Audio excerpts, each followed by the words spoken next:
welcome to the Scratch Shot special, a tribute to our old friend Clive Stubbs, who unfortunately passed away just over a couple of weeks ago. So it's a very special evening because we are just performing the three of the pieces that Clive gave to us, some very special radio plays called The Mardlers of Norfolk.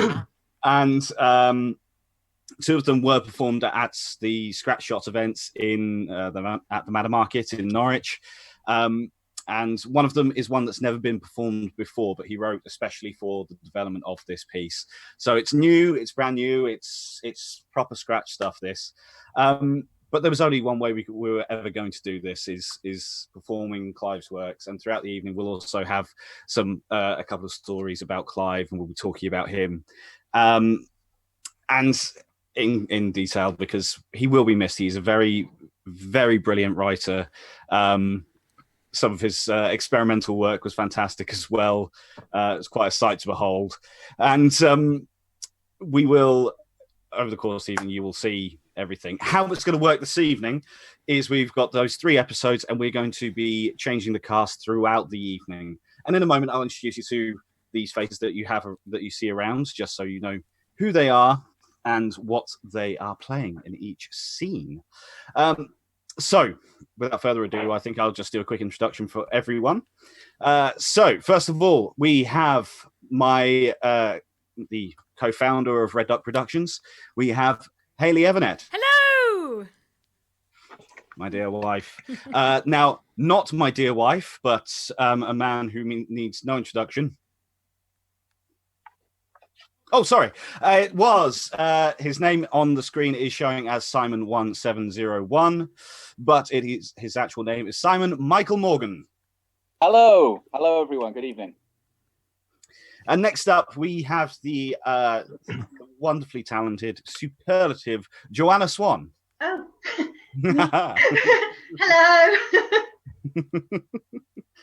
Next up, we have a man who's already applauding himself by the looks of things. And I'm assured he's in a full tuxedo apart from his feet. It is Ian Aldis. Good evening and welcome. Thank you. Hello. Lovely to see you. Such a delight. Lovely. Right, okay. Next up, we have a lovely couple who are due to get married in the next year or so, I believe, newly engaged as well. So many congratulations and welcome to Megan Alice Riley and Callan Durrant. Hello. I'm doing this in sort of like some weird S shape on my screen, so it's all fine. Next up, we have the very dapper looking this evening. He's got his hair slicked back and everything. Expert in lampposts all around Heatherset. It is Russell Turner.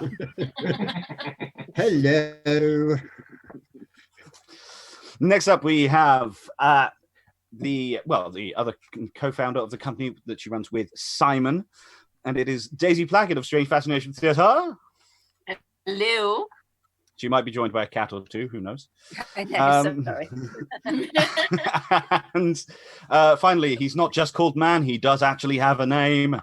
It is singer extraordinaire and wonderful local actor, Martin Cray. Bonjour, dober dan. Good evening. Good evening.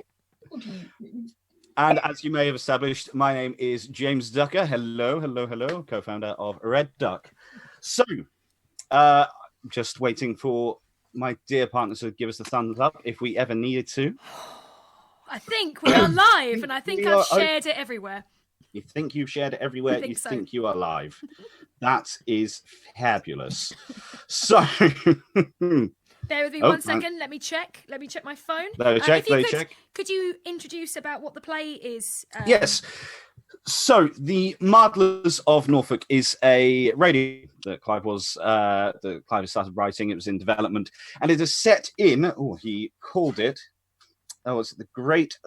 Partington, the Great Partington near the Duckpond, I believe. And it's a fictional pub filled with some wonderful characters. Some you'll hear a lot of, some you'll hear nothing of at all, but you'll still know they're there. And we have, wonderful array of characters and their adventures.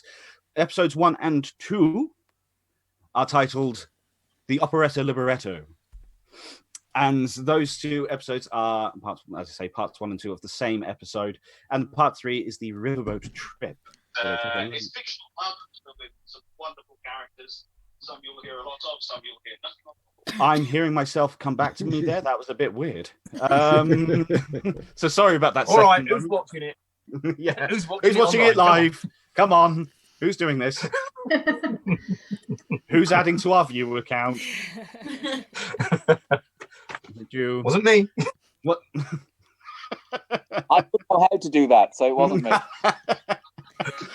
We are live. I've checked. There are people live. Watching. Hello, everyone. Hello, good evening. If you have missed it before, then I will start from the very beginning. Good evening. My name is James Ducker from REDuck Productions, or if you've seen this already, then not to worry. But we're here, of course, to perform Clive's work and his wonderful pieces that he gave to us at Scratch Shot in Norwich to perform. And like James said earlier, we performed 2 in person, but we never got to perform the 3rd. And tonight you're going to hear all 3 as a radio play on behalf of Clive. We are also raising money for the Actors Benevolent Fund, which has been posted as a link on our page. Mm-hmm. I think. Yes. Excellent. Yes, indeed. And I think, other than that, I think we may be ready to go. Woo. Yes. How are we all feeling in amongst ourselves? Confident. Yep. And to aid us in this piece, some of us have changed our names already to the characters.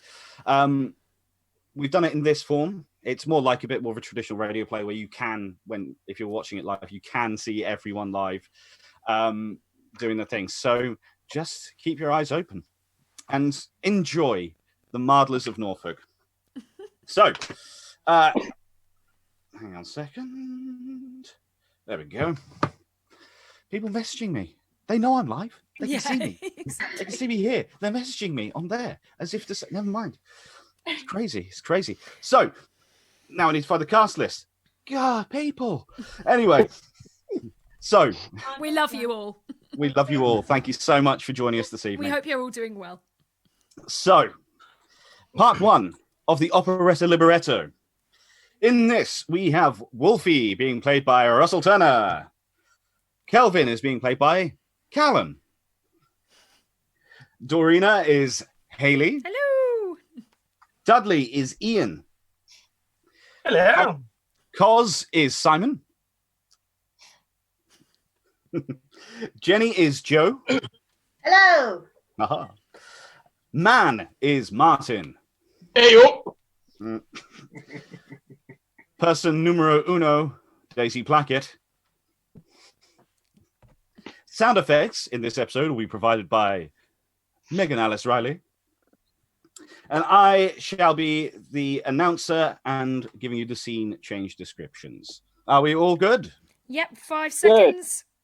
Live performing Mardlers. Just going on Twitter. Oh, okay. Such a live thing, you know. There we go. And Haley can't come off the screen, otherwise the entire feed would crash. Yes, let's not do that. No. Excellent. I'm ready to go if you guys are. Yes. Woo! Yes. Woo! Let's give ourselves an applause. Woo! So, ladies and gentlemen, please enjoy episode 1 of the Mardlers of Norfolk. Scene 1. The snug of the Mardling Arms. Great Partington opposite the Duckpond. Lunchtime.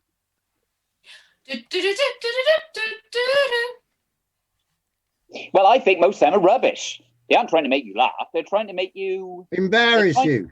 Embarrass you. Embarrass you, yes, my thoughts entirely. How many times have we been blasted by so-called comedy shows whose only motivation to laughter comes in a can? Oh, cook, was it, Wolfie? Oh, point of gondolier, please. You sure? You don't normally like darker ales. You've been having sorcerer this week, haven't you? No, he was on Pirates last night. Okay. My voice will get better once this tooth's been fitted properly. Okay. Cars, anything for you? Yes, please. A pint of up yours. Up yours. From Blake's Brewery? It's off. You had the last one an hour ago. There's sorcerer. What's that like? A light hoppy ale full of country fragrance with a hint of citrus, suitable for a discerning palate. but you'll just swill it anyway. Yes, please. Oh, ta, you're a model of a barmaid, Jenny. Thanking you. And it's landlady, actually. Cha-ching! What can I get you, love? Well, they can't beat the classic comedy shows of the 60s and 70s. Oh, the great American double acts. Bob, Hope and Bing, Abbott and Costello, Morecambe and Wise, Little and Large. We'll draw the line at Little and Large, I think, Wolfie. Anyway, you've moved on to English comedians now. A pint of perfectly poured saucer, cause. Anything else? Yes, a pint of Weeping Willow for Kelvin. He's due in a minute. I'll put it in salt. £8.68, please. Okay, hang on. Yes, we should rediscover the greats. I've got an Albert and Costello book at home. There you go, Jenny. Thank you. I'd like to read that. Isn't it autobiography? No, it's a book of their sketches. What, they drew? They're comedy sketches, like who's on first. Oh, yes, the one at the baseball game. That's a classic. What's on second? I don't know who's on third. Brilliant. By the way, Wolfie, did you manage to compose the poems we set for you? As you didn't make the poetry evening? Oh, nearly. That was a bit naughty. What was my speech impediment? Ah, Kelvin, there's one insult for you, Jenny. Hang on, Wolfie, I'm serving. Okay. Anyway, it was a bit of a challenge, a poem about a haircut. What's that? The poem you asked me. You asked me to compose a poem as I missed the poetry evening. Here's the assignment. Compose a poem about a haircut, but lofty, noble, tragic, timeless, full of love, treachery, retribution, quiet heroism in the face of certain doom. 6 lines, cleverly rhymed, and every word beginning with the letter S. Impossible. I couldn't manage it. There you go. But I could manage that. Thanks, Jenny. What is it? Weeping Willow. Lovely. Cheers, whoever. Whoever. Weeping Willow, you just reminded me. I have some old records to sort out. Well, anyway, I've almost finished it. I'll bring it in later. Look forward to it. Hello, Joe. Oh, hello, Joe. Are you all right? Deaf as a post. Poem about a haircut. I ask you. Scene 2. Snug of Mardlings. Evening. All right, what can I get you? Anything else? So, what do you think? Big, innit? It's very impressive. I haven't seen one that size in ages. Few and far between. How'd you get it to grow that big? Dudley helped. Couldn't have managed it without his helping hand. Oh, and just how did Dudley help? Hops from his last brew, so I dug him in, hence the large courgette. There you go, Dorina. A pint of Brewer's Droop.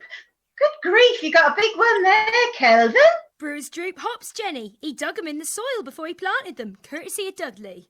And I've never looked back. Quite the opposite of Brewer's Droop, really. You could rename it Brewer's Wood. Ha, lol. Lol, what's that mean?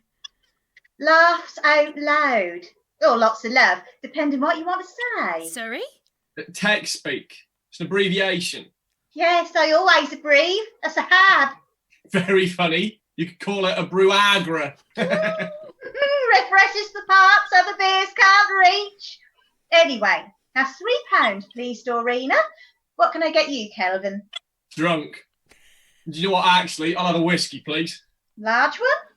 No, that's not in dispute. Kelvin! Yes, a large whiskey, please. One large one coming up. Put some hops in it. Put a sock in it. Jenny, Yes? up yours, lol. Is that back on again? I quite like that.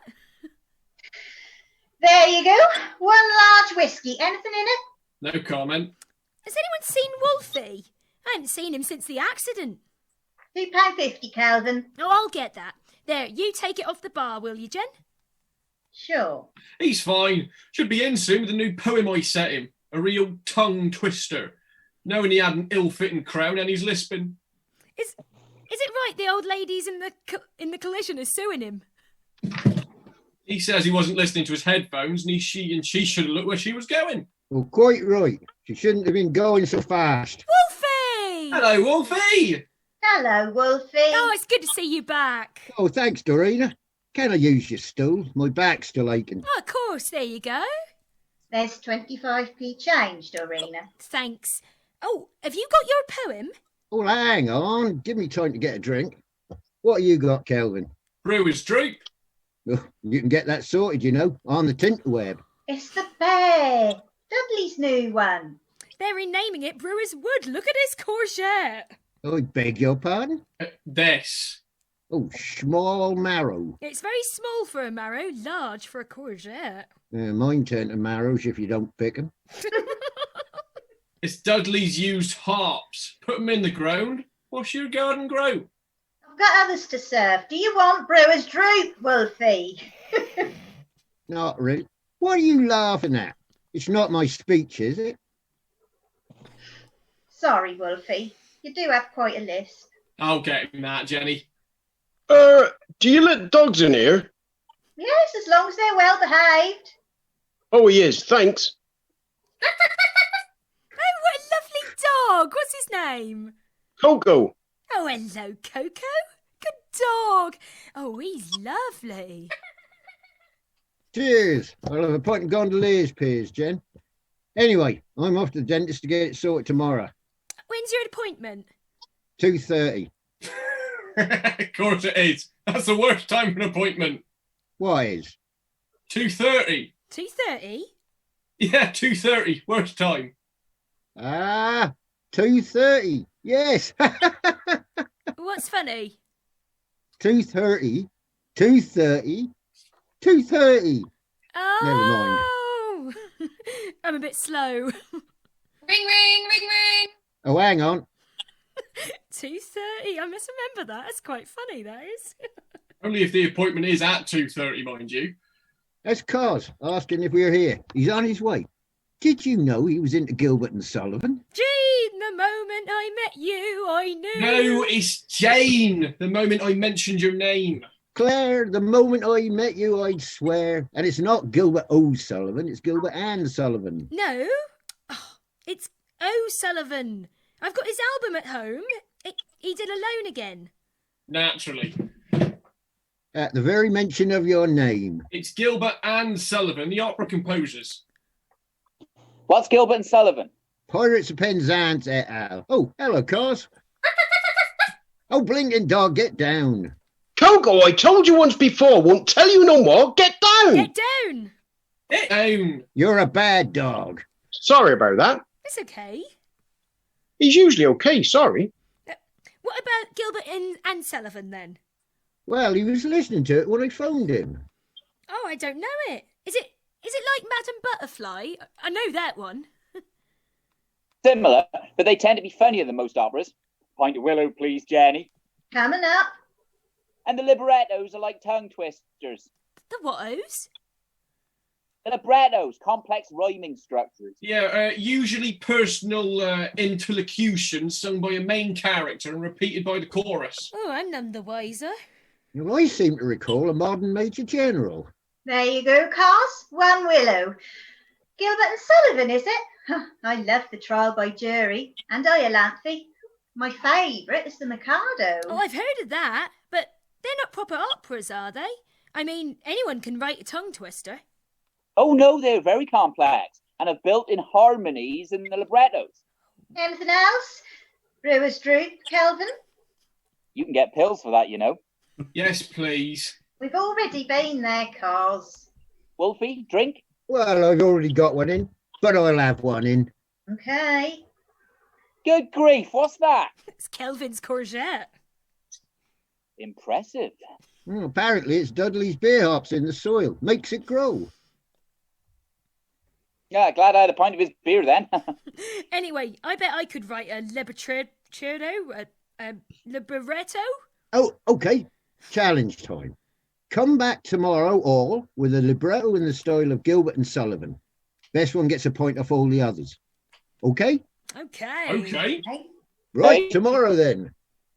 That's £9, Wolfie, if you're getting them. I thought it was Cars who ordered.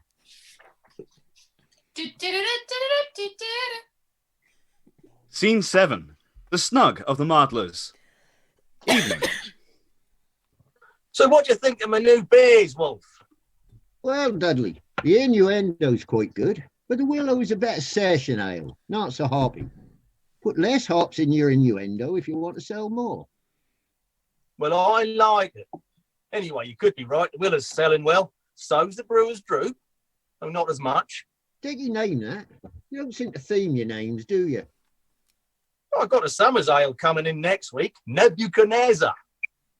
Isn't that an ancient Hebrew king who lived in a cave? No, it's a large wine bottle. Autumn Porter's going to be Jeroboam. Who was also an ancient Hebrew king. Is he? Oh, I didn't know that. And I suppose the one after that will be Magnum. Well, after an ice cream? I don't think so. No, an American Dun, Dudley. Do you feel lucky? Oh, Wolfie, what do you think of the name then? As I said, you're being a bit inconsistent with names. Try and think of a theme. You're okay with Nightingale and Skylark. Well, they're all poems. But Brewer's Droop don't link to anything at all. We'll see. Anyway, gotta go. Better scull this. It's better. See you later. Okay, Dudley, mind how you go. Hey, Joe, there's a pint in for you. Hello, Joe. You all right? Oh, deaf as a post. So, Wolfie, empty again. What can I get you? Another innuendo? No, I'll have a stiff one, please. I thought you'd got Brewer's Droop. Oh, very funny. I'll have a Willow again, please, Jenny. Hello, Wolfie. Oh, hello, Kelvin. Starina, all well and ready? I'm ready as I'll ever be. Me too. Okay, let's start. Here we are, lads. On pub number 6 on our camera Thursday jaunt. 6 pubs and 6 halves. Big drinkers. Wolfie. Mine says, a traditional, cheerful local featuring a bar, a lounge and a snug, serving a regular changing array of real ales from the local area and a bar. Looks like the challenge will have to wait, Wolfie. What can I get you, lads? Brewer's Droop, Gondoliers, Sorcerer, Willow, up yours, Sod Off from Wingers Brewery. Sod off? Sod off yourself? You sod off. And 6 bags of cheese and onion crisps. Oh, and where's the toilet? Any nuts? No thanks, we've already got some. God, I left myself wide open for that. Just stay that way, love. Oh, God. Well, that's the camera lot settled in the lounge. Shall we make a start?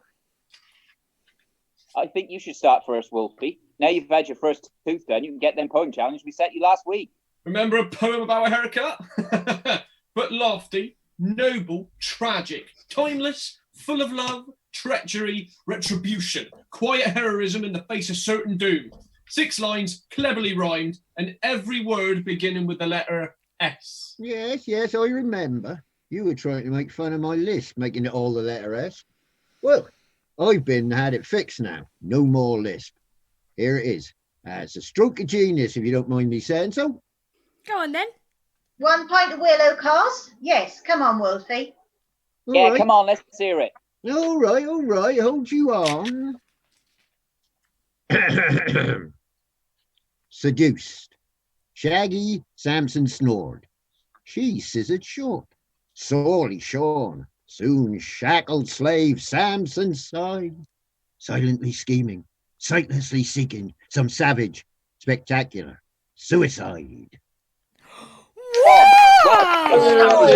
Amazing, Wolfie. Good work. What man is that? Well, I cheated. That's from a science fiction book. I borrowed it from Cars ages ago. And as soon as he set the challenge, I remember where I'd read it. I just looked it up online. Oh, it's still brilliant. Jenny, can I get a drink? Of course. What can I get you? Skylark? All aboard the Skylark. Oh, that sounds familiar. Bob Godfrey, the animator. Father of Felt Tip Pen Animations. Ah, yes. What was that dog? Hector, wasn't it? Rhubarb. Rhubarb and custard. Oh, yeah. And Nutty Noah. There you go.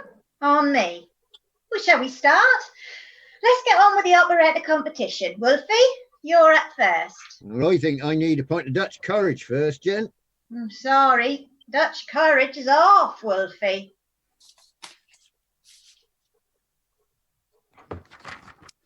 That was part one of the operetta libretto from the Mardlers of Norfolk, set in the snug of the Mardling Arms, Great Partington, opposite the Duckpond. Tune in next time for the hilarious conclusion to the operetta libretto. Yay! That's so funny. Oh, it's a wonderful, wonderful little setup, that one, isn't it? Ah, it's beautiful. Very, very funny. I do enjoy it. Great first episode. Yeah, that was first performed in 2017. That part one. Bless him, he sent us the full work, and then sent a follow-up email saying, "I've just noticed that you want 15 minutes, so I've cut it down." We at REDuck often got a couple of emails from Clive.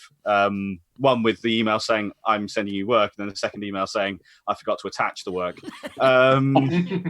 So it happens. I do it all the time, but it was just when going through emails, I saw every single one of them.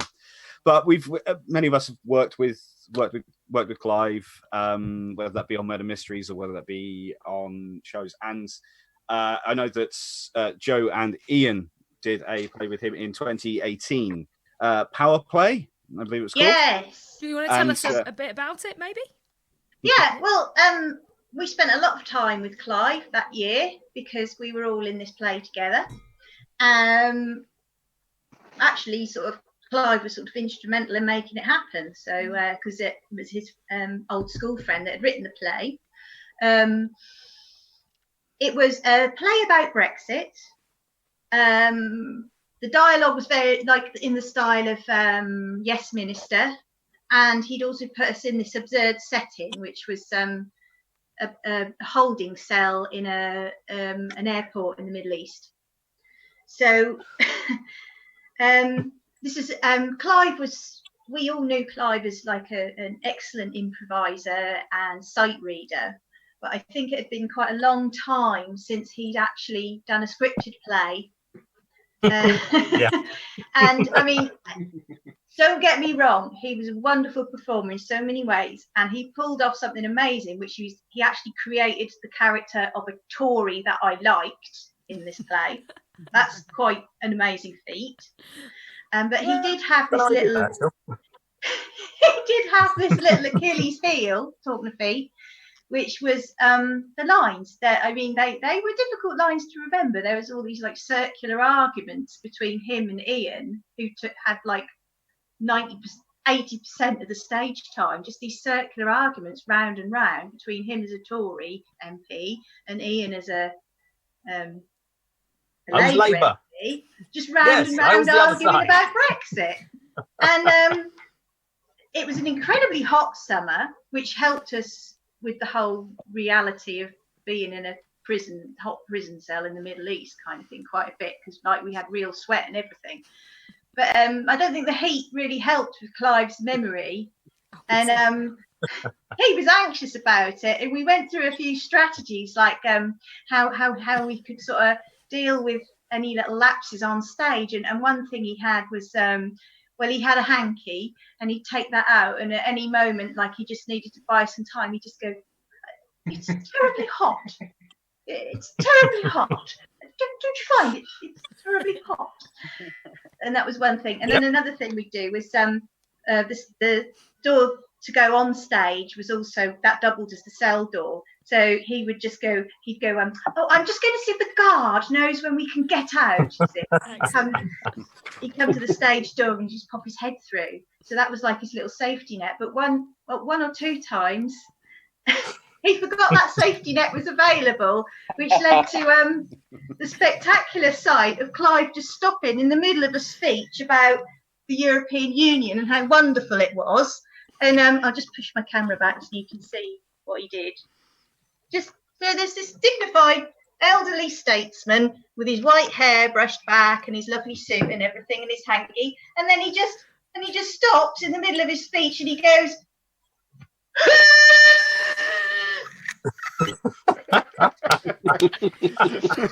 We've all been there. That was Clive. He just wasn't afraid. Love it. Thanks for sharing that. Absolutely delight to act with. Thank you so much for sharing that with us, guys. That's so fun. I kind of wish I'd gone on tour with him as well. It looked like such a good laugh. And you guys went to, so you had it in Norfolk, didn't you? In Norwich, and then you took it to Camden. Yeah, we went to the Camden Fringe, although we didn't actually go in Camden proper. We were in Kentish Town. Sneaky ones. It's quite a walk. Turns out it's quite a walk from Kentish Town. Yeah. Bless you. I think that's a park in Norfolk. Fab. Well, I think I'm ready for part 2. Are we all good Yes, for sure. episode 2? Oh, we lost Joe. We lost briefly. Joe. I hope she comes back. Sorry. No, she's back. She's She's back. She's back. Crikey. That could have gone wrong. I could have gone so far. Rename myself again. Yes, we're all changing parts Blimey. this time. Should we tell everyone who we are this time? Yes, of course we can. So, and this is the Operetta Libretto Part 2. And in this one, we have Martin playing Wolfie. Yep. Myself as Kelvin. Daisy is Dorina. Hello. And Ian is Dudley again. Still, yes. Callan is Cos. Megan is Jenny. Joe is the shopkeeper. Simon is various customers. Russell is the SFX extraordinaire. And Hayley will be giving us our scene changes. Yes. I'm just remembering how to spell Kelvin. That's probably about right. There we go. Hayley, then. Yeah, how you spell Hayley? Married to her. Married to her. Yeah. And for this one, we have a special people. There are a couple of people who couldn't make it to do this this recording for East Anglian internet reasons, and so a couple of them have agreed to do the announcement videos at the beginning of the session. So I'll try my best to do this. I'm not going to play the full thing. God love him. Josh has added probably about 2 minutes worth of posing. We love you, Josh. I'm not gonna lie. His end video goes on for about a further minute of him standing staring at the camera, and I could tell you it is genuine. It is live because the TV screen. He's even got a fireplace on his TV screen. Amazing. He's gone to great effort. So, ladies and gentlemen, our announcer for this episode is Joshua Gould. Closer. I'm trying to set up the volume. Oh, is he? Oh, yes. Oh, technical difficulties. The reason we aren't doing a share screen is because I'm technologically rubbish and I couldn't work out how to do it without crashing everything. So that's why it's on the phone. Oh, okay. It's fine. Just go over Josh's moment, Hayley. Sorry, It's Josh. fine. Okay. Okay. Here we go. Hiya, James. No.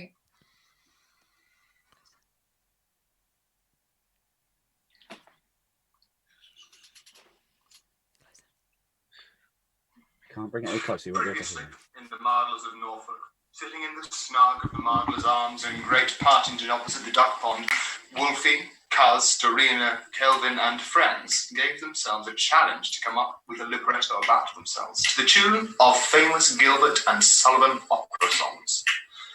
Despite Dorina thinking it was Gilbert O'Sullivan, the night has arrived and the challenge is on.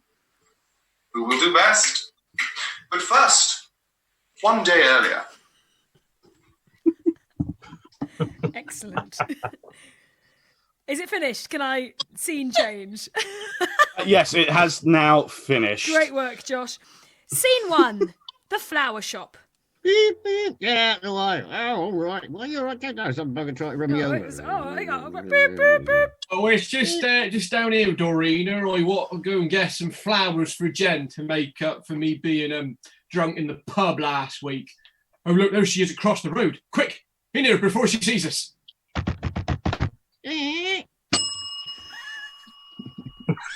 Why are we hiding from her? Oh, I want it to be a surprise. What? I am so sorry your sick wife got the in deepest sympathy wreath by mistake, sir. But just think about the poor family getting a bouquet at the funeral which reads "Get well soon." No, I see you can't see the funny side. Well, the same to you. Clunk. Sorry about that. Good afternoon. Can I be of service? Yes, I'd like some flowers, please. Well, you're certainly in the right place. Would they be for the lady? I can recommend these lilies. They go with her blonde hair. And these dahlias complement her eyes. So blue. No. She's got brown, reddish hair and brown eyes. No, she hasn't. Yes, she has. No, she's clearly blonde. Oh, that's not my girlfriend. Sir, I thought...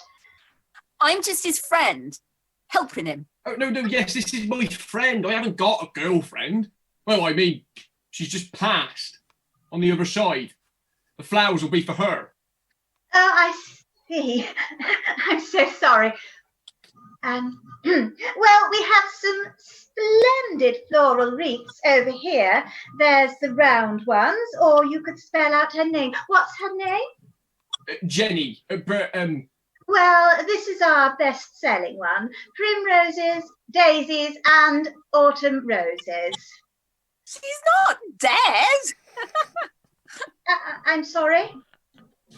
Not dead, but you said she passed. No, on the other side of the road. Didn't want her to see me here, so, we came in here. I'll just take a dozen red roses, please. Certainly, sir. A good choice, if I may say so. You can't beat red roses. At least this time you didn't get them from a garage. You what? Last time you got ones from a garage forecourt, remember? And? What's wrong with that? No, Cars, it wasn't wrong, but you don't announce it. We don't understand. They're still flowers, aren't they? Never mind, Cars. There you are, a dozen red roses. Oh, look, they're all covered with water droplets, and it isn't even hot. We spray them with fine spray to keep them fresh and cool. Oh, I thought that was what happened when the sun warmed them up. Sweating. Yes. That'll be £25, please. You what? £25 for the roses. How much is it for a single rose? I often think minimal is good. Cause. Yeah, I think a single rose has much more thought in it, don't you think? Not overstated like the Americans do, buying a carload of roses and all that, overdoing it. Yes, of course, Cars. Keep it simple, Cars. You do that. That'll be just £2.50 then, please, for a single red rose. She's a very lucky lady, whoever she is. Now, I don't know how I am going to sell 11 roses. No one would buy 11. That was my last dozen. Well, I'll give you a tenner for them. A tenner? They sell for 25. Oh, yeah, well, it's almost closing time, isn't it? You won't be able to sell them today, and they won't keep long, will they? Look at them. They're almost on the turn. 18. 12. 15. 13. 14. Done. You have been. You what? You have been my last customer of the day, sir.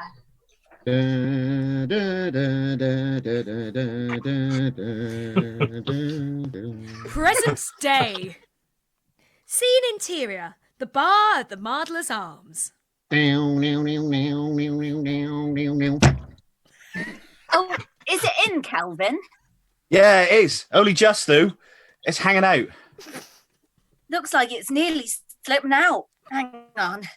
Just let me... There. That's in. Oh, let's have a look then. Last, that's a triple 13. That leaves double 2 to finish. I don't know how you add up backwards like that. So what do I need? Well, double 2. Bottom. Aim for the bottom. Oh, okay. Where's 2? Ah, there we are. That's in. Yeah, I'm better at this than you thought. Seems so. Another 501 down, Dorina? Okay, Kelvin, why not? I'll get the drinks in. What do you want? Same again? Yeah, please. And a bag of salted, please. I'll wipe the board. Name again, Dorina? Yes, a pint of sorcerer, please, Jenny. And I don't know what Kelvin had. We had Brewer's Droop last night. Right now then, Jen. Willow, I think. It was Willow, wasn't it, Kelvin? Yeah, definitely Willow. Definitely not Brewer's Droop. Okay, coming up. Oh, ha, ha.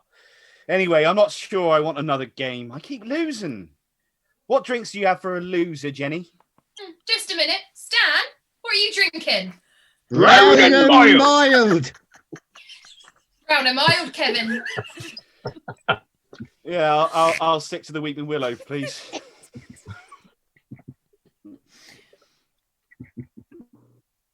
Has Wolfie made an appearance yet? We're doing that operetta thing, supposedly. Oh, he's in the lounge talking to Dudley, who's ordered a taxi, so Wolf will be ready for the operetta challenge shortly, I imagine. Okay, thanks. Oh, Kelvin, I can see cars in the snug. Shall we go in there? Oh, yeah. I've got mine prepared, Jenny. We want to get away from that bloody jukebox noise. We'll have some beers in the snug, Jen. Okay, I'm taking him through. I'll beat you next time. Just you watch. That'll be the day. When you make me cry.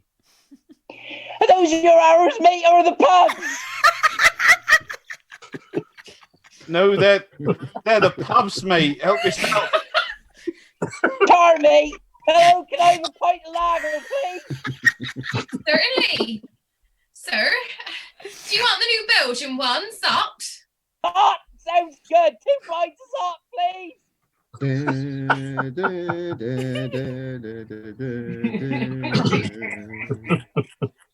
Another innuendo, Dudley?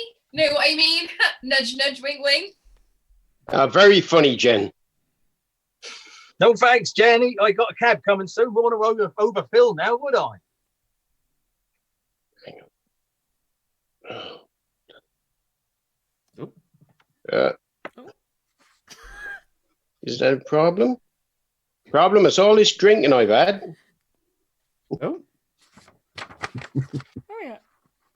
No, It's all page 10. All innuendo. Where you gone there, man? That's all that drinking I done. It's page Strangers 10. went Yes, very. I remember coming Yeah, I remember back from when the Walsingham Beer Festival a month. Taking short, weren't you? Oh, no need to tell everyone, Wolfie. He's just joking, Jen. Of course. One for you then, Wolfie. Innuendo. Did you know innuendo's an anagram of end in you? Oh. End in you. I must remember that. Yes, please. It's a bit hoppy, but I can imagine it. Flower. Coming up. So what's been happening around here then, eh? Much going on, Wolfie? Well, you know Cos and Dorina. Well, I know the lads. Not Dorina. Which one's she? One of the regulars? One with a little dog? No, that's Charlotte. Usually sits in here with us. In the snug. Blonde hair, blue eyes, curly. Curly eyes? Hair. Hair? Hair, curly hair on her head. Oh, yeah, I think I've seen her. Thick, milk-bottom bottle glasses. She's not thick, but she does have glasses. Big nose. You can't miss her. Yeah, I know the one. Yeah, usually wears short skirts. Anyway, what about them? Well, if you wait a minute, we'll be starting an opera challenge. Sorry, Wolfie, the innuendo's gone off. It's cloudy. That shouldn't be. I only delivered it yesterday. You must have knocked a firkin to make it, Cloudy. I'm sorry, yes, I must have banged it. I'll pull the yeoman through instead. I'll have a yeoman's when you pulled it off, Jen, please. Okay, Wolfie. Is there anyone serving here? Yeah, she's just pulling off the yeoman. Pulling off the yeoman? I can hear you, Wolfie. Less of the innuendo, please. I'll pull it off as quick as I can for you. Be with you in a minute, sir. Okay, thanks. You carry on pulling. Not in my firkin. She'll be having people think my beer's no good. It happens, Dudley. I'll settle in an hour or two. So what was you saying anyway about what you're doing? Oh, we're having a beer challenge. With each one, come up with a libretto in Gilbert and Sullivan. The best one gets free drinks off the others. Should have asked me. I love Gilbert and Sullivan, I do. With all respect, I do object. I do object. With all respect, I do object. There you go, Wolfie. 1 pint of yeoman. First one off. That'll be £2. I do object. I'll pay for that. I don't object. I thank you, sir. Why, thank you, sir. You're welcome, gent. I'd love to stay, Wolfie. I love HMS Pinafore. My favourite's the ocean blue. When the bells whistle free or the bright blue sea, we stand to our guns all day. Ahoy, ahoy, the bells whistle free. Ahoy, ahoy, over the bright blue sea. We stand to our guns all day. Anyway, Wolfie, as much as I'd love to stay, I've got to get back. She's expecting me back sober. Fair enough. Tastes good. Not as hoppy as yours. The innuendo's quite good. But with a better session ale, not so hoppy. Put less hops innuendo if you want to sell more. Well, I like it. Anyway, must away. Better scull this. That's better. See you later. Okay, and tell Jenny when she comes up not to knock my firkin, will you? Okay, Dudley, mind how you go. Hey, Joe, there's a pint in for you. Hello, Joe, all right? Deaf as a post. Scene 6. Scene 6. Snug of the Mardlers Arms. Hello, Cars. Hello, Dorina. Hello, Kelvin. Dorina, I'm quite looking forward to next week's riverboat trip. I'm not looking forward to this librettos thingy. I can't actually sing. Hello, Cars. Have you got your opera piece ready? And you can sing. I've heard you. I can't. I know I can't. I can't even sing in the shower. But you're among friends. Everyone's behind you. Yeah, we're all behind you, Dorina. Everyone's thinking I'm a dumb blonde. You're not dumb. But you're a blonde. Today I am. No, I think most people think I'm not the most inarticulate girl on the block. You mean articulate? No. It's okay. It's like the difference between flammable and inflammable. I found out that the hard way. Hi, Dorina. Same again. Here's your perfectly poured pint of poo bar, Carl. Yes, please. I'll get these. Poo bar? It's a new one from the REDuck brewery. Well, thanks, Jenny. Cheers, Dorina. Très bien. Sorry? The beer. Très bien. I don't understand you. Très bien? Dorina, it's French. Très bien. Very good. I can see I'm going to have to teach you the French tongue. Cos. I've said the innuendos off. What's wrong with that? I'd love to learn another language. Oh, God. What? Well, bear with me, I'm just out of the loo. Shan't be a tick. See you in a bit.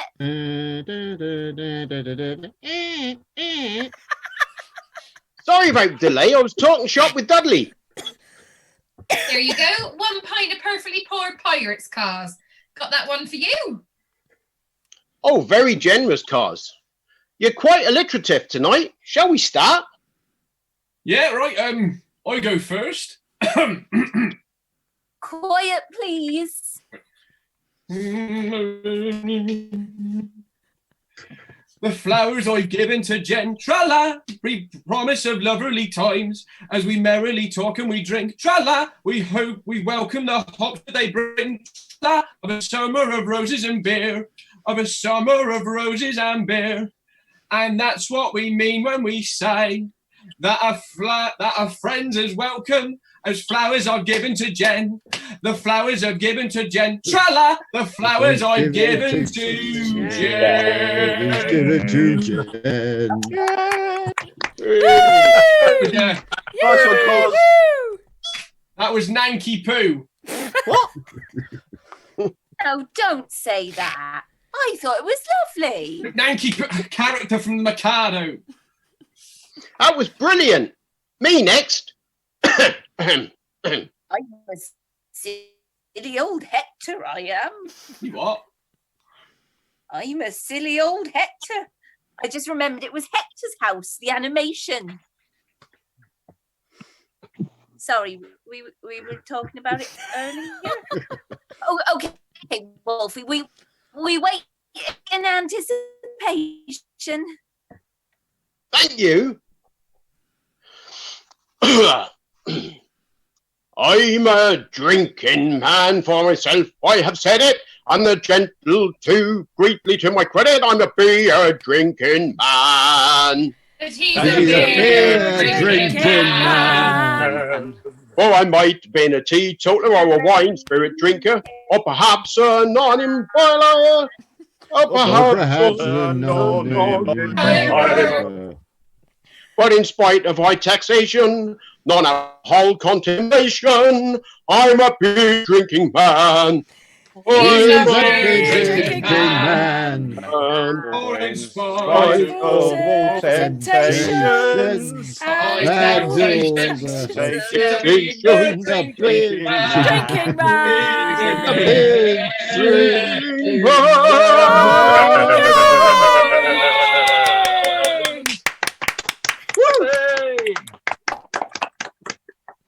That was utterly brilliant, Wolfie. Loved it. From HMS Pinafore, I'm an Englishman. Let's hope there will be more. Great. Puts mine to shame. Oh, come on, Kelvin. What can you do to gain a lead on your comrades? Nothing, my lord. Nothing. Why comes from nothing? Think again. I was just joking. Right, here we go. Just get my breath. Well, maybe I should leer. Very funny. What should leer? Shh, shh. I'll tell you later. Ah, no, I've lost it. Hang on. I've left it in the car. Hang on. Well, Dorina, how about you? He'll be a minute before he comes back, and let's have yours. Okay, but he's only parked outside. Are you ready? It'll take him a minute to compose himself. You know what he's like. Yeah, Dorina, by the time you start, he'll be back in. Okay, just a minute. Drinks, anyone? Who's next to the operator? I am, as soon as Kelvin comes back. It's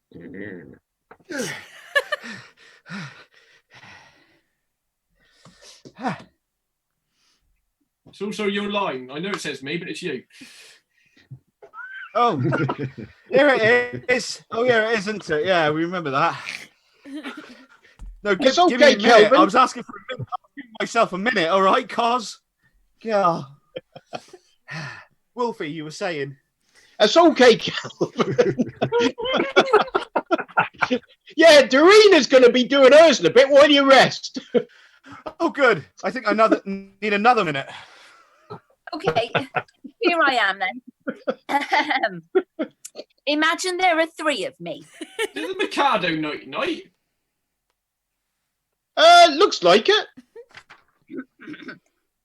Three little girls from Partington, sober as a bar girl well can be, filled to the brim with lots of beer. Three little girls from Partington, Everything else is a source of fun. Nobody's safe for we care for none. Life's a joke that's just begun. 3 little girls from Partington. 3 little girls who regularly make sure that the beers we vary. Please don't think that we are scary. 3 little girls from Partington. 3 little girls from Partington. Partington. Oh, that's it. That's all I could think of. I only heard the opera this afternoon. Brilliant! My favourite Gilbert and Sullivan. Lovely. Well done, Dorina. How do I follow that? It shouldn't be difficult. All right. Here we go then. From Titwillow, the Mickadoo.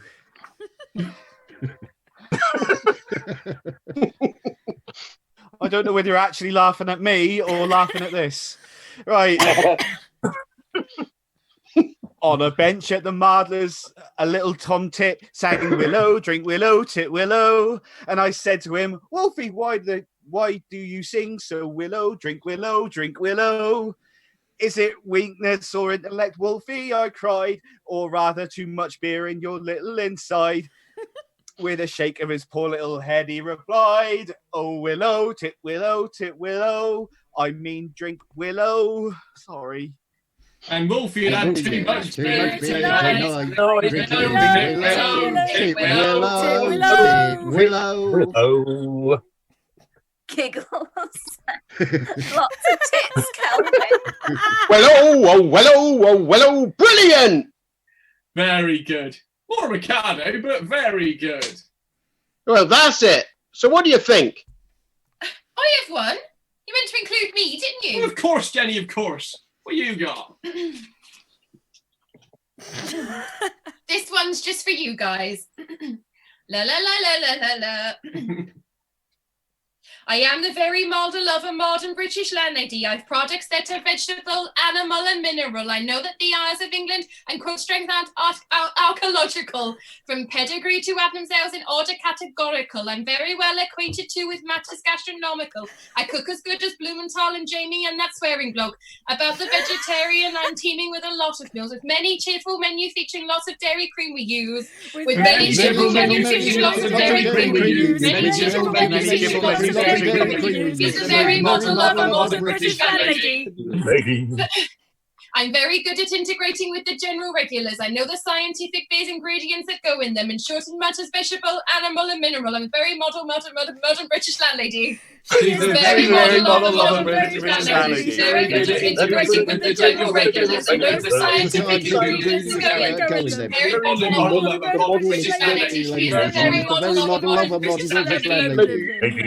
I am the very model of a modern British landlady. I am the very model of a modern British landlady.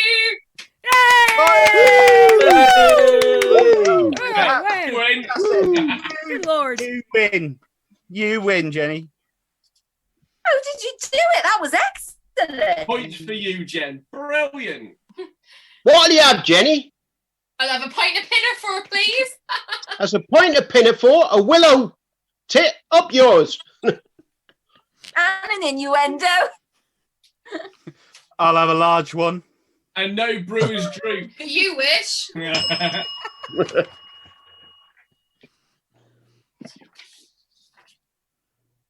Oh.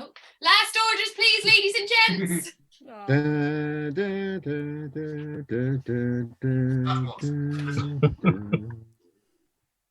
Oh. Formed by the cast of REDuck Productions. We hope that you enjoyed the show and hope that you will tune in next time when the folks in the Snug organise a Mississippi-Norfolk riverboat paddle wheel picnic trip in the Norfolk Broads with real Norfolk ingredients. And so, as we say, drink more beer and... Up yours! Hey! Episode 2. Well done, guys. Hope you're all still watching. Oh, is there more with Josh? Josh is still. Oh, sorry. Josh is still drinking. He is still. Oh, we lost you for a second there. Oh, good. We can still see Josh drinking. Josh is still drinking. But there we go. Josh. Marvelous. Thank you, Josh. Thank you, guys. Thank you, everyone. I hope you all enjoyed that, watching wherever you are in the world. If it is just us 9, we're having a whale of a time. Oh, we've got definitely at least 25 people watching live, and that's lovely. That's brilliant. Hi, Thank you so much, whoever's watching. That's a quarter of 100. No, it's lovely. It's lovely to be able to celebrate Clive, because obviously at the moment we can't get together and have a drink on his behalf. So it's just so great to be able to kind of like perform his work while in our own houses dotted across all over the place. I mean, we're not all in Norfolk at the moment. Ian, where are you? You're probably the I'm furthest in away. North Wales at the moment. It's North Wales! I think the rest of us... 260 miles away. What's wrong with that? He wants to get as far away from us as possible. But everyone else, I think, is... I'm self-isolating big time. Does that mean you're abroad? No, I'm not. I'm a bloke. Stop your innuendo there. Very quick. Very good. This is descended. Well, we're going to get ready for scene 3, or episode 3, which has never been performed live to as far as we're aware, anyway, to anyone. Not even by us. Not even by us. Barely performed by us. We had a loose rehearsal yesterday, but I thought we could say some more things maybe about Clive and our experiences of him. Now, personally, Clive, not only did was he a wonderful actor and friend and writer, not only do we know him in that kind of medium, but he also, bless him, helped James and I move house.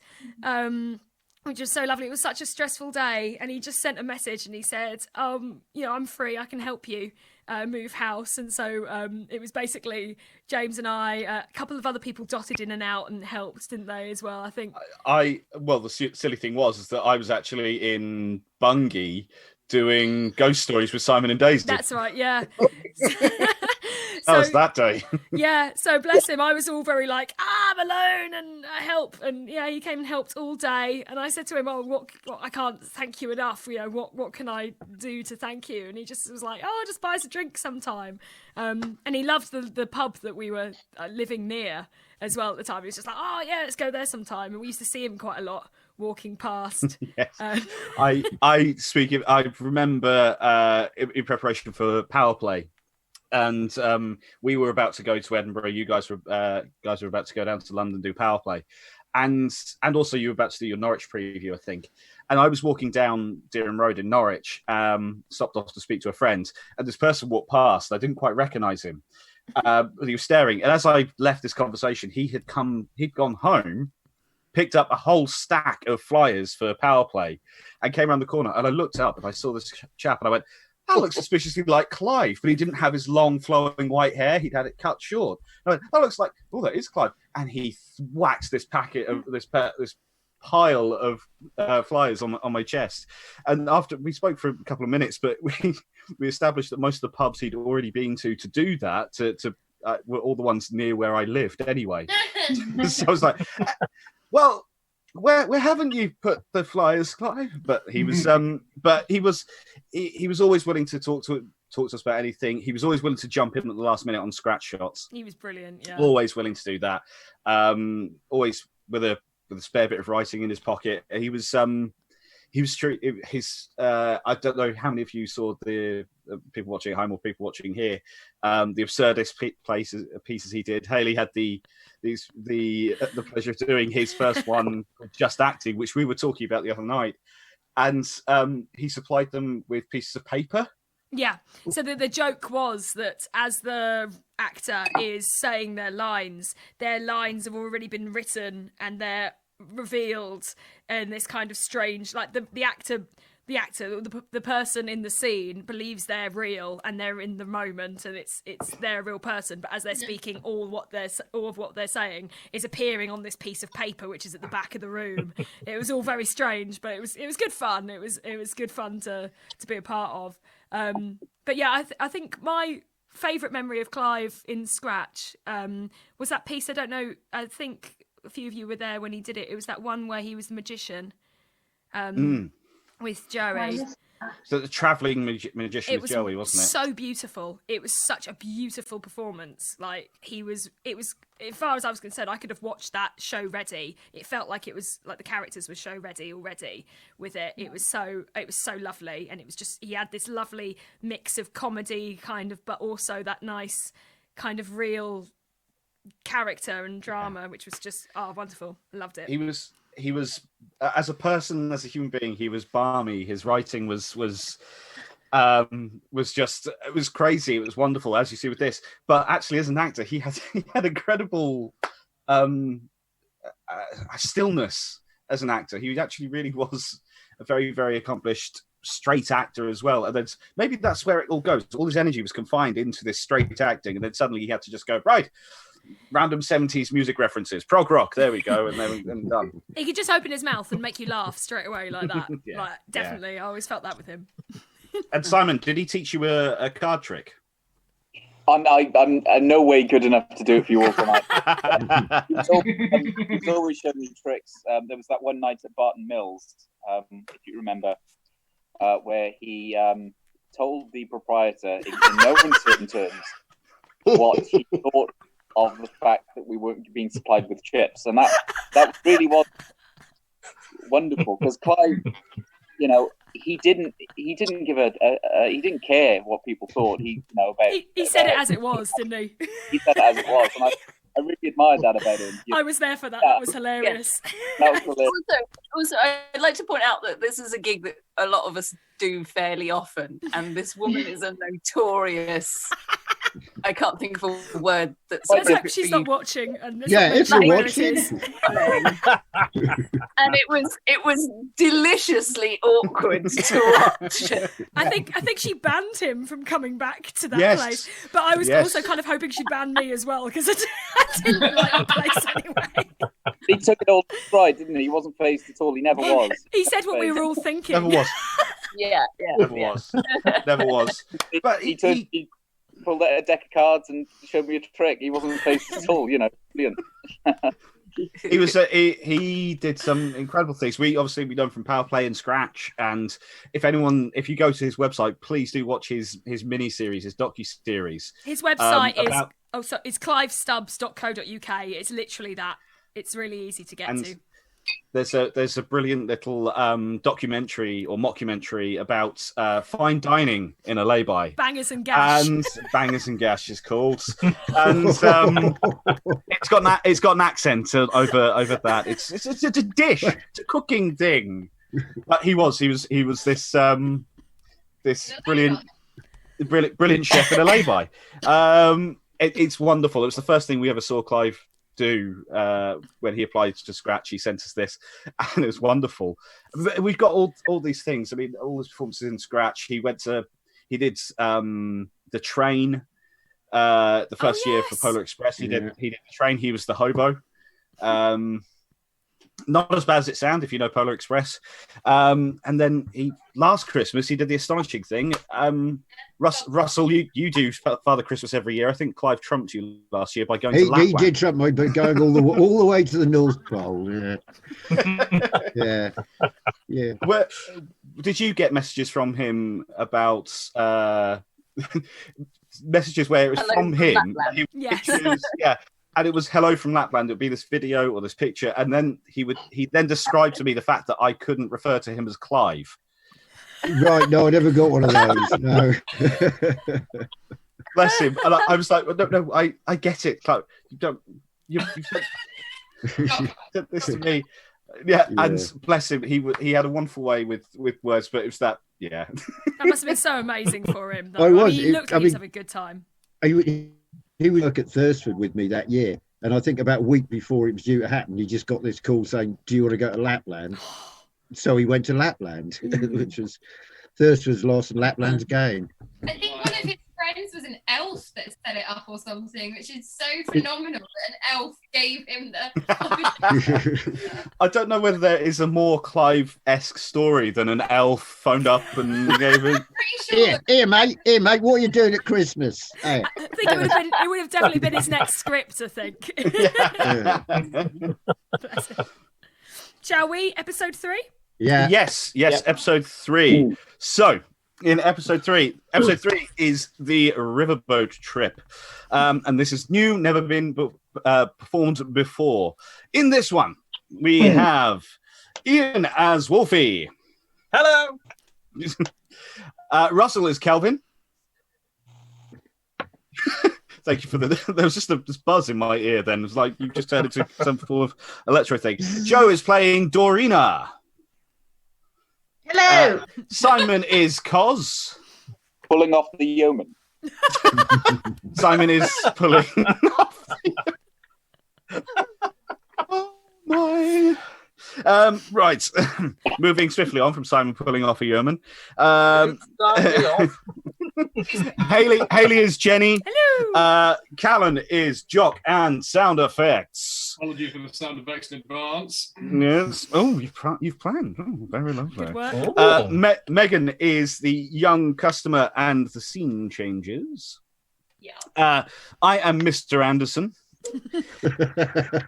Daisy is Mrs. Anderson. Martin is Egbert. Hello. All right. And for this one, we have our special introducer for this video is the lovely Helen Fullerton. Give me 1 second. We're the 30-minute beginning now. Yes, friends.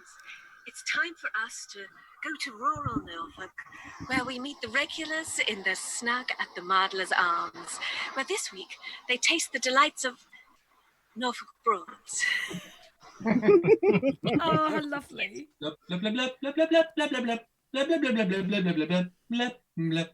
Scene 1, the snug of the Mardlers. 2 pints, please, Jenny. Is the Norfolk Wherry still on? I had some last night. It was lovely. Bright and beautiful. All things are. What? Bright and beautiful. Getting all religious, are you, Jenny? No. There you are, Dorina. A pint of reed cutter and your wherry cos. A little light autumn ale with a fruity undertone. Oh, I like the undertones. Great band. Route 66. Hello, Wolfie. Route 60 what? Oh, Dorina. Hi, Cos. Pint, please, Jenny. Get your kicks on Route 66. It's a song. Oh, teenage kicks. I wanna hold you tight. Get teenage kicks right through the night. Oh, of course you do, Wolfie. What would you like? No, fisherman's cure. You think it'll heal me? Cure you, Wolfie? Yes, bound to. Touch me. Heal me. Sorry? It's just a song came to me all of a sudden. Songs come into my head sometimes. Roger, over and out. Oh, so I don't know what you're talking about. Oh, it's nothing. All set for the Broads trip, Dorina? Of course, I got my sea legs. There you go. 1 fisherman's cure. Your reed cutter, Dorina. That would be £6, please. Oh, am I just in time? It looks like Doreen's getting them in. What can I get you, Kelvin? Drunk. The usual, please. Usual 10 pints, eh, Cos? Don't drink too much on the boat trip. 1 Horsford Broad coming up. Champagne of autumn wheat beers. The barley was grown in Norfolk, near Little Snoring and Binham. Wareham? Harem? Dareham? Not Dareham. Nowhere near 'em. That would be £12.30, please, Dorina. Okay, there you go. We should get mussels from Morstan for the picnic. Excellent. I'll drive up later. I'll get Sanford and walk an Oscar on Halton Beach. Brilliant. Blue Peter. What are you talking about?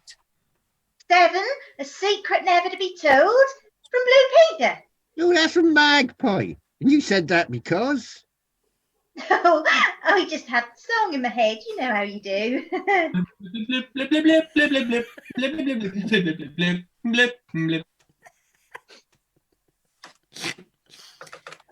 Scene 2, fishmongers. There you go, Wolfie. 2 kilograms of mussels, just right for your Broads picnic. I went on that there riverboat with the missus. The weather turned and she was seasick all over me. Stank something rotten. Anything else, Wolfie? Cream? Oh, you on, Jock? Small piece of haddock, sir. We're picnicking on Horsford Broad. Oh, I remember her. Lovely girl. Who?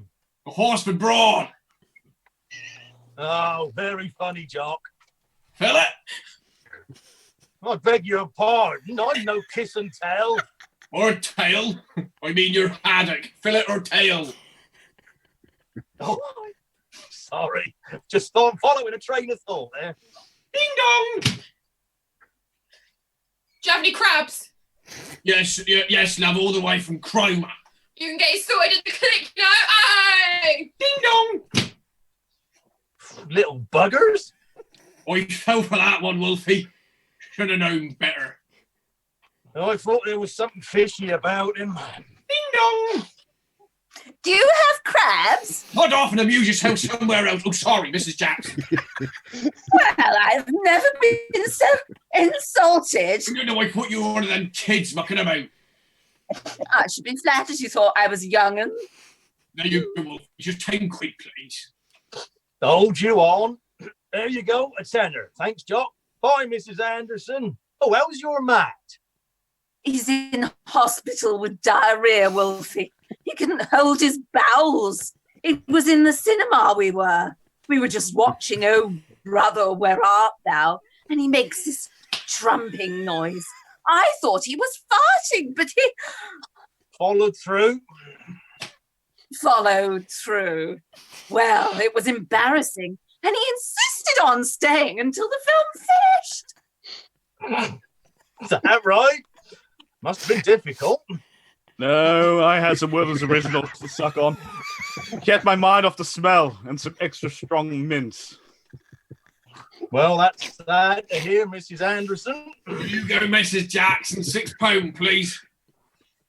There you are, Mr. Scott. Thanks. Cheerio, Wolfie. Cheerio, Mrs. Anderson. Have a good trip, Wolfie. Bon voyage, as they say. Bye, then. Oh, and Jock, don't tell anyone I got the muscles here. I was supposed to be driving to Morstan, but I got up too late. Mum's the word, old soul.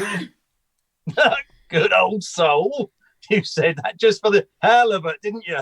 I'm in the right place. Ding dong. Scene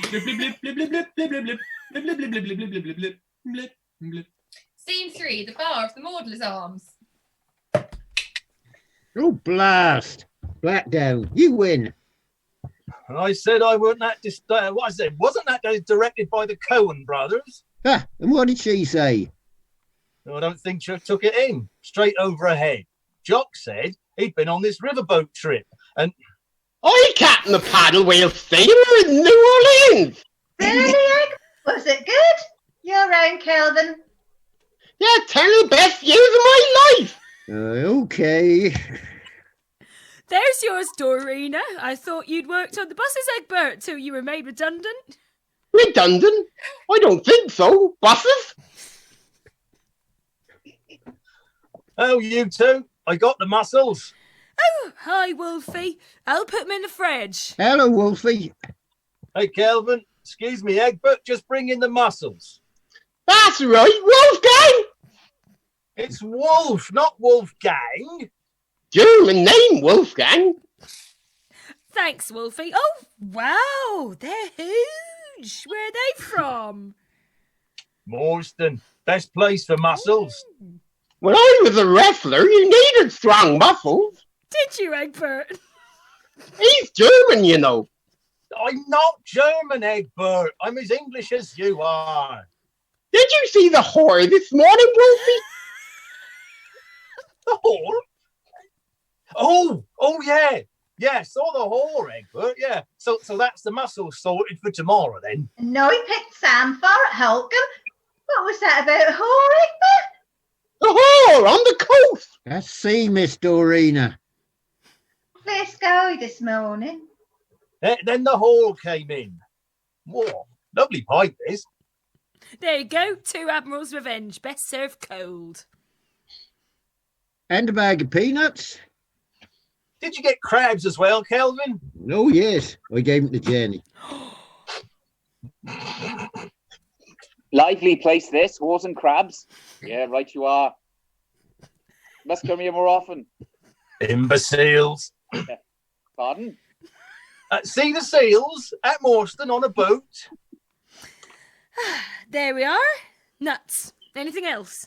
A treasure chest for Wolfie. Oh, by the way, your ex was in this lunchtime, Kelvin.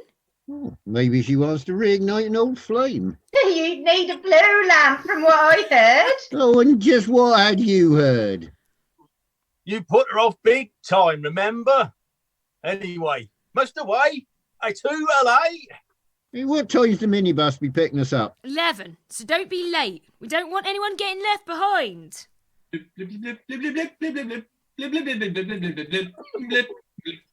Scene 4, by the quayside, a little later.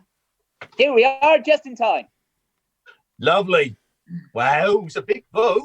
Here, let's carry the stuff on board. I was on a Nile cruise, you know. Really, Egbert? Did you meet anyone famous? Yeah, there was Hercule Poirot, and he very nice got me a job as a porter in that Venice train. Pleasant work, I bet. Not really, it was murder on the Orient Express. Right, everyone, all aboard. All aboard the Skylark! Hello? All about the, Hello? all about the Oh, no. Skylark. Where was that from? Oh, it's on the tip of my tongue. Is it Nutty Noah? Yeah, okay, I'll tell the others. Good luck. What is it, Jenny and Kelvin? Running late, had to stop to fix a puncture. We're off! Oh, we are sailing. We are sailing. Oh no! Look down there! That's Kelvin and Jenny running along the quay. Let her wave and you. What? Oh, it's over the bloody page, isn't it?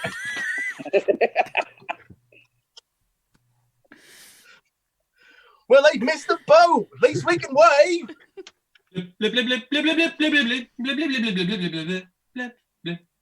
Scene 5, quayside, Horsford Broad. Well, that's brilliant. So close we could jump. Oh, look, they're all waving. Cooey! Oh, stop waving. This isn't funny. Come on. We'll hire a motorboat and catch him up.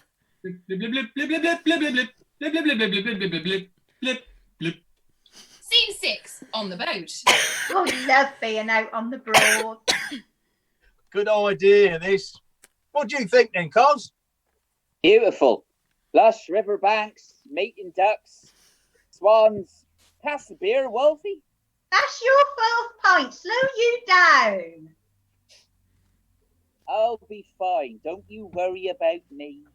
Oh, look up there! What, Egbert? Nice pigeons. They're gulls, Egbert. Well, boys or girls, they nice pigeons. Oh, look, we're coming into the side. Just the place for a picnic. Just the place for a picnic. You've said it twice. That alone should encourage the crew. He had 42 boxes, all carefully packed with his name painted clearly on each. But since he omitted to mention the fact, they were all left back on the beach. Oh, fritter my wig. What were you two on about?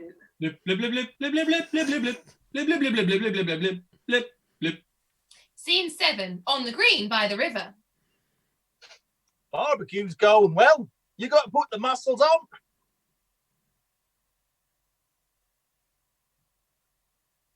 Cos?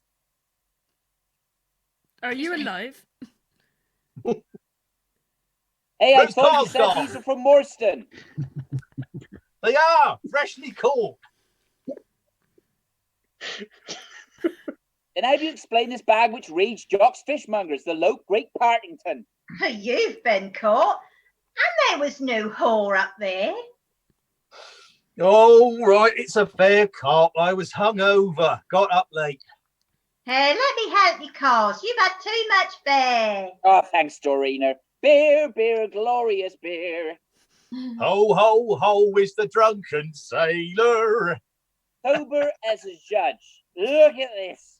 Cars, don't try a handstand by the riverbank. Cause, look out, you idiot. You'll go over. What? Oh, oh, oh. Ah!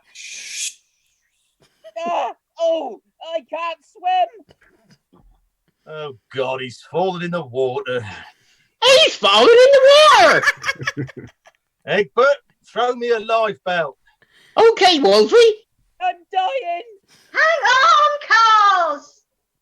Here, Wolfie, catch it. Hold you on, I've still got my pint. Here, I've got it. Right, catch this, Cars. Arg! You idiot, it's landed on his head. You're knocking him out. Oh.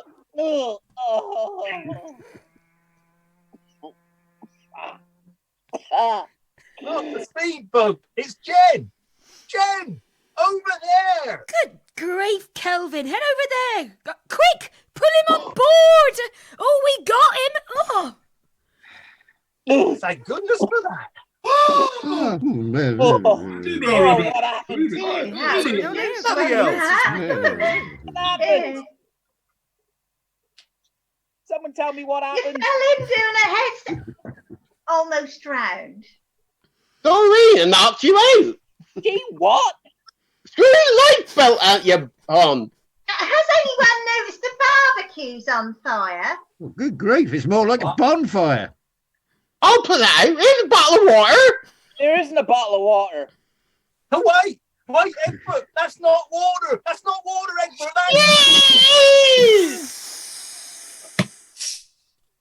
That's petrol. He's fallen in the water. Ah, I don't know. Throw my lifebelt. watch his head. Here, grab this. Oh, you bloody No, idiot. not another one. It's okay. I used to work with Jack of Cousteau, you know. I used to do Life Aquatic. Of course you did, Egbert. And the snarky was a boojum, you know. What? Oh, I've no idea what you're talking about. Right with you. And that was the Mardlers of Norfolk. Tune in next week when the motley crew have dried off and we go to the Fakenham races. Will they enjoy themselves? You can bet on it. So, goodbye from now from the Mardlers, where we say... Cheers!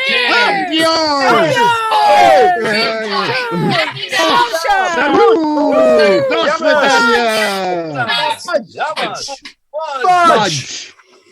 Let's have the theme music one last time, Callan. Sorry, can I have all three theme musics at the same time, please? Russell, Megan, and Callan. 3, 2, 1. 2, 1.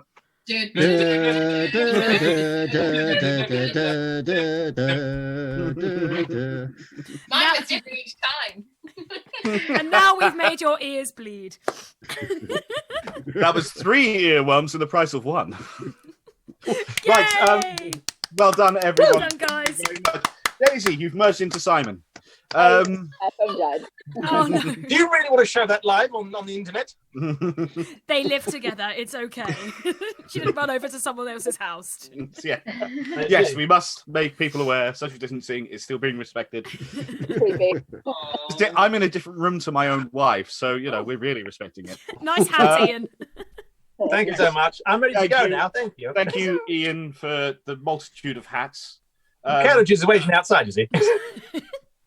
I didn't realise Brunel was in this last piece. Oh, yes. It's quite nice, actually, isn't it? But thank you guys for watching. One thing I want to say is that we were doing this in aid of the Actors Benevolent Fund. When we pitched this idea to Clive's son, Tom, we asked him what charity we could raise money for this. And he said something. Clive was so passionate about the arts, so passionate about supporting everything that the actors do. And the Actors Benevolent Fund was one that we looked at, and they're doing so much work for for actors who are affected by COVID-19, and stage managers as well. And they're also a charity that will support you through sickness and health outside of this crazy pandemic world that we're currently living in. So they're a wonderful cause. They're a smaller charity. They don't have a Just Giving page, but we will, or anything like that. We reached out to them. But if you go to their website, it's actorsbenevolentfund.co.uk/support, and you can have your donate options there. If you do choose to donate to them, please put it in the name of Clive Stubbs, so they can then tell us all that. But yes, it was. I love that. That third episode is balmy. I love the innuendos. I love in the second episode, the first episode sets it so nicely. They're three brilliant, lovely little pieces of work, and it was so lovely to share that with these guys and everybody who's watching. Excellent. So I was just checking because apparently we've frozen, but we're still talking. So you're getting to experience it as a proper radio play. As a proper radio play. Proper radio play. So Ian, your hats were ultimately for nothing. Thank you. Story of my life. But if everyone has got a drink to hand of some kind, whether it be water, Coke, we all know that Clive likes to have a drink, and I would just like to propose a toast to Clive Stubbs. Clive Stubbs. Clive. Clive Stubbs. Yeah. Love you, man. But yes, so thank you so much. I'll go around the group again and say thank you to the lovely Simon Michael Morgan and Daisy Plackett. Pleasure. Thank you for having us. Yes, thank you. The wonderful, even though she disappeared at some point as the shopkeeper, but we knew she was still the shopkeeper, Joanna Swan. Thank you very much. Good night. And I'm going to have ringing in my ears all night because of the high-pitched squeaks of Egbert, played by Martin Gray. Wow, thank you very much. The suspiciously heavy darts supplied by Russell Turner. Thank you.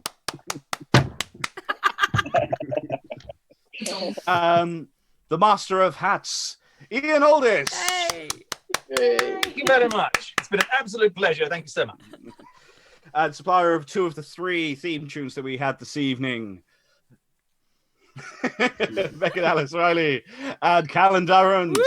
Thank you very much, you guys. And finally, to the person who's hosting this and has done all the tech stuff for it, and is cooped up in a fake library. My wife, my partner in crime. Yeah, sorry, I've just rocked your world. Magic.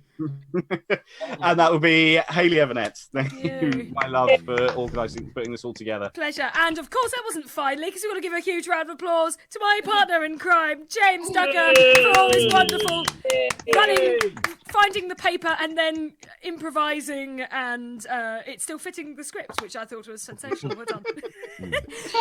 We're going to come off the live stream, but like James says, please, if you've enjoyed it, can you just pop some quids, a few quids for a drink maybe into the Actors Benevolent Fund, and if you could just put the name as Clive Stubbs, then yeah, it'll be nice, because then we'll be able to know like it's for Clive, and that'd be really lovely. Thank you so much for watching, guys. Actors, stay on.